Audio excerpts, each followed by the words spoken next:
Welcome to the Daily News on September 26th in 2021. Today we start in Washington in the USA.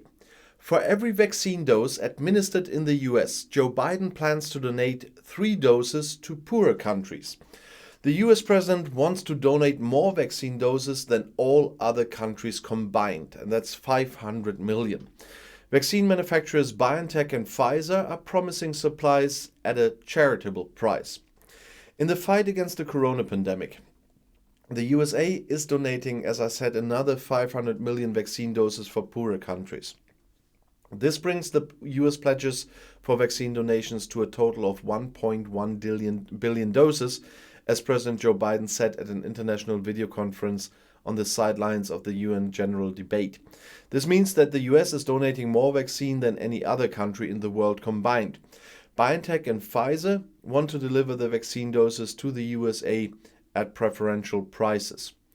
America will become the arsenal for vaccination, just as we were the arsenal for democracy during World War II, Biden said. As US president, he is primarily responsible for protecting the US population. In order to protect them, the coronavirus must be brought under control worldwide. He said, in order to defeat the pandemic here, we have to defeat it everywhere. And there he's very right. For every vaccine dose administered in the US, the country donates 3 doses of vaccine abroad, Biden said in his opening speech. So far, the US has sent 160 million vaccine doses to 100 states. Biden also announced a $370 million to support vaccine delivery worldwide. The video conference organized by the USA included UN Secretary General Antonio Guterres, the head of the World Health Organization, the WHO, Tedros Adhanom Ghebreyesus, EU Commission President Ursula von der Leyen, Canadian Prime Minister Justin Trudeau, and South African Head of State Cyril Ramaphosa. Manufacturers BioNTech and Pfizer announced, as I said, that the US government would purchase the additional 500 million doses at a charitable price. They went to 92 low and low-middle income countries, according to the International COVAX initiative, and to 55 member states of the African Union. Their company want to help ensure that all people, regardless of their financial situation, their origin, their religion, or where they live, have the opportunity to get access to this vaccine, said Pfizer CEO Albert Bourla. The 500 million additional doses are set to be manufactured in the USA and delivered by the end of September 2022. BioNTech boss Ugur Sahin described the expansion of the cooperation with the USA as a milestone which will further accelerate the provision of our vaccine to people in the poorest regions. At the beginning of the vaccination campaigns, the US was accused of hoarding the rare vaccines for its own population. The United States is now the largest corona vaccine donor in the world. However, the decision of the USA and other Western countries to give older people and risk groups a 3rd vaccination dose to refresh their vaccination has met with criticism. Biden has repeatedly stressed that the US could provide vaccine to its own people while helping other countries. Almost 6 billion corona vaccine doses have now been administered worldwide. There are still massive differences in the progress of vaccination campaigns. While in Western Europe, an average of more than 60% of the population is vaccinated, the vaccination rate for the age groups in question in Africa is just 3.6%. 3 countries, Burundi, Eritrea, and North Korea, have not yet vaccinated against the coronavirus at all. And now let's go to Edinburgh in Scotland in the UK. Scotland has become the first country in the world to embed lesbian, gay, bisexual and transgender, so LGBT, inclusive education across the school curriculum. Focused on promoting equality, reducing bullying and improving the educational experiences of LGBT children and young people, subjects across age groups will now include LGBT identities, issues and history.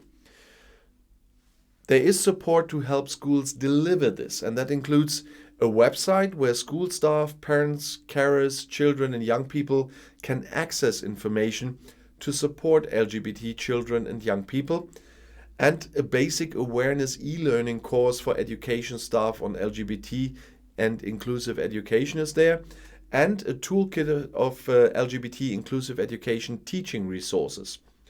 Parents, teachers, young people, and LGBT organizations helped to develop the website, the e-learning course, and the teaching resources. Children's Minister Claire Hoey said, "I'm proud to say that Scotland is leading the way as the first country in the world to embed LGBT inclusive education right across the curriculum. By doing so, we can help young people to reach their full potential and flourish in a diverse and inclusive society." The launch of this groundbreaking suite of resources for schools takes us another step forward in ensuring that our curriculum is as diverse as the young people who learn in our schools. The Scottish Government, in partnership with COSLA, is determined to provide a fully inclusive education for Scotland's children and young people. An LGBTI inclusive education working group was established in 2017 to improve LGBT young people's learning experience and to address bullying and discrimination. The group made 33 recommendations, which the Scottish Government has accepted in full. The LGBT Inclusive Education Implementation Group, jointly chaired by COSLA and Scottish Government officials, is taking forward those recommendations. Many schools across Scotland already take positive steps to educate learners in age-appropriate ways about LGBT identities and issues.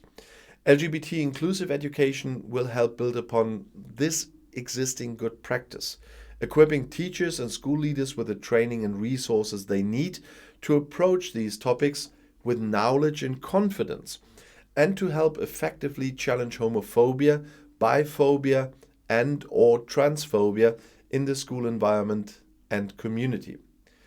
And now, let's go to Cardiff in Wales in the UK. The Welsh Government will invest almost £35 million in up to 4 new PET-CT scanners across Wales to improve access to this cutting-edge diagnostic technology. The new positron emission tomography, the PET computed tomography scanners, will be based in Cardiff, North Wales and Swansea. The funding will replace Wales' only fixed analog scanner, which is in Cardiff, and the 2 analog mobile scanners, which are based in South West Wales and North Wales, and they will be replaced over the next 5 years. The new scanners, which are subject to business case approval, will all be fixed digital scanners, and they will be able to perform more scans and with higher accuracy and reliability than the existing equipment. They will provide much needed additional capacity to meet demand in the decade ahead, they say.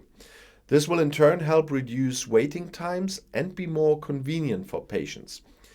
PET-CT is an increasingly important diagnostic intervention for conditions such as cancer, heart disease, and neurological disorders.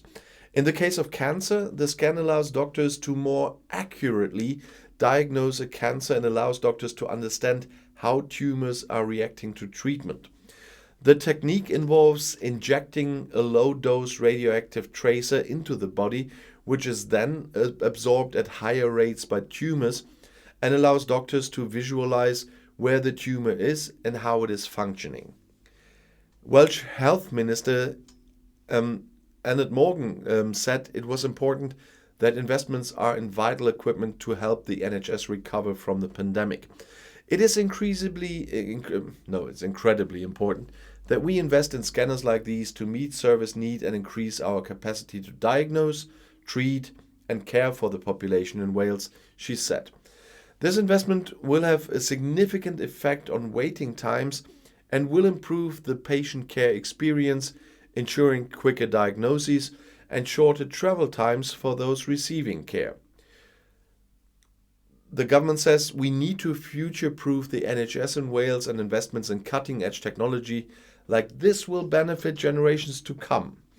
The pandemic has had a huge impact on waiting times and, of course, patient care, but through investing in infrastructure like this, Wales can boost the recovery of the NHS in Wales and make it more efficient, resilient, and effective in future. And now we go to Brussels in Belgium. In response to rising energy prices, EU Energy Commissioner Cardiff announced a new toolbox to support member states at a meeting of EU energy ministers on Wednesday. We will be presenting these guidelines in the coming weeks, said Commissioner Simpson. In this way, the Commission could help member states to make use of the options available to them at national level without leaving the EU political framework and losing sight of common climate targets. Electricity prices have increased across the EU. In the long term, the solution is clear. We need more renewable energies and more energy efficiency, said Simpson. The Energy Commissioner also pointed out that the EU member states already had tools at their disposal to improve the situation in the short term. VAT and excise policy, targeted measures for vulnerable consumers, or temporary measures for households and small businesses, and direct support to consumers are steps that could be taken in line with EU rules, said Cardiff Simpson. Together with EU Transport Commissioner Vălean, she took part in the informal meeting of the Ministers for Transport and Energy in Kranj in Slovenia. In addition to the functioning of the internal energy market, the topics of the informal conference included the directive on the promotion of the use of energy from renewable sources and the energy efficiency directive within the framework of the energy and climate package that is called Fit for 55, as well as the development of the infrastructure for alternative fuels. And once more today, we have to go to Washington in the USA. In protest against an inhumane deportation of Haitian migrants from the US, the US government's special envoy has resigned. 2 US government officials confirmed the resignation. Daniel Foote was only appointed to the post in July after the assassination of President Jovenel Moïse. In a letter to Foreign Minister Antony Blinken, Foote said that he was stepping down with immediate effect, with great disappointment and apologies to those who seek meaningful change.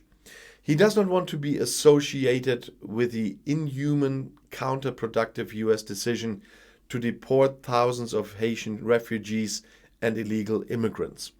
The US government's policy approach to Haiti is wrong, and its recommendations have been ignored or dismissed, if not distorted, wrote Foote. So his recommendations. The crisis state suffered from poverty and violence and could not cope with the reception of thousands of returning people without food, shelter, and money, without there being an additional avoidable human tragedy, explained Foote. More refugees will fuel despair and crime. Foote also stressed that US diplomats in Haiti would not leave their secured building complexes because of the danger posed by armed gangs who control everyday life. And that sounds really bad. Even before the deportation of numerous Haitian migrants from the Texan border, from the town of Del Rio since the weekend, the diplomat had shown himself to be deeply frustrated that, in his view, Washington did not attach great urgency to improving living conditions in Haiti. The US government had recently started to deport Haitians on a large scale who had come into the country via the US border with Mexico. Many of the Haitians who had not lived in their country, which had been plagued by poverty and gang crime and had been shaken by repeated earthquakes for years, but instead stayed in South American countries such as Chile and Brazil. They then set out apparently in the hope of a right to stay in the USA. Pictures of more than 15,000 people, most of them from Haiti, who had to wait under a bridge at Del Rio, that caused a sensation. The Biden government has also come under pressure from the tough crackdown on Haitians by mounted border guards. I talked about this in another video. Several civil rights movements condemned the treatment of Haitians in a letter to US President Joe Biden. Homeland Security Minister Alejandro Mayorkas, who visited Del Rio earlier this week, announced an official investigation into the incidents. The US Bishops' Conference also criticized the treatment of the migrants. Recent reports have shown harrowing cases of mistreatment of asylum seekers, according to a statement by Bishop Mario Dawsonville Rodriguez, president of the Bishops' Conference, and the president of Catholic Charities, Donna Markham. We urge the US government to reconsider its treatment of refugees in Del Rio, they wrote. And I'll see you in my next video. Bis gleich.